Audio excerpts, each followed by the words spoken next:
डूंगरगढ़ का एक संस्मरण है पूज्य आचार्य भगवान का, और 10 लक्षण में गुरुदेव का स्वास्थ्य थोड़ा खराब हुआ।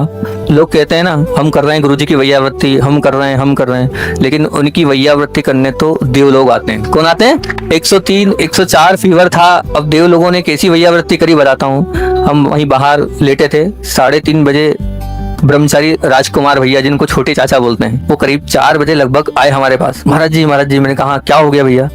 बोले आचार्य भगवंत को इतना पसीना निकल गया है, 2 नेपकिन ऐसे निचुड़ गए हैं। मैंने कहा अच्छा। मैं स्वयं गया, मैंने कहा कुछ पैक कर दिया क्या? बोले नहीं, खुला है, लेकिन पसीना कैसे गिर रहा है हमें नहीं मालूम, हम नहीं जानते क्या चीज कैसे बिना उसके अपने आप गिर रहा है, पसीना निकल रहा है 2 नेपकिन। मैं स्वयं गया, वहां जाके देखा कि वास्तविकता में अपने आप कैसे हो रहा है वो, ये तो मैं नहीं जानता। अब सुबह हुई, आचार्य श्री का वो जो बुखार था, जो हम सब लोग कर रहे थे, तमाम उपचार सब कुछ कर लिया, बड़े बड़े वैद्य बड़े बड़े डॉक्टर लगे थे, लेकिन वो बुखार जो था वो कंट्रोल नहीं हो रहा था। सुबह हुई, सुबह होने के बाद आचार्य भगवान नीचे भक्ति के लिए आए। भक्ति के बाद आचार्य श्री ऊपर गए। ऊपर जाने के बाद आचार्य श्री ने प्रसाद सागर जी को बुलाया और प्रसाद सागर जी से कहा राख लाओ।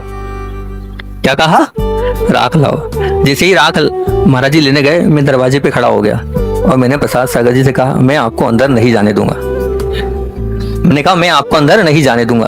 तो उधर से आचार्य श्री उनको बुला रहे हैं और उधर से मैंने उनको रोक दिया, मैंने आपको अंदर नहीं जाने दूंगा। आचार्य श्री बहुत तेज चिल्लाए, मेरी आंख से आंसू गिर गए। हटो, सुनते नहीं हो, तू हटो, आन दो उनको।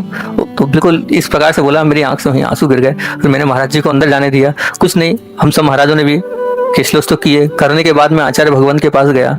आचार्य श्री से मैंने निवेदन किया, आचार्य क्या आवश्यकता थी, 1 दिन बाद केशलेस हो जाते, कम से कम 1 आहार हो जाता। 3 दिन बाद आगम में लिखाएगा कि 3 दिन बाद तक कर सकते हैं, तो क्या बात आती, 1 दिन बाद हो जाता। आचार्य जी बोले मैं क्या करूं, सब पूज्य गुरुदेव करा देते हैं।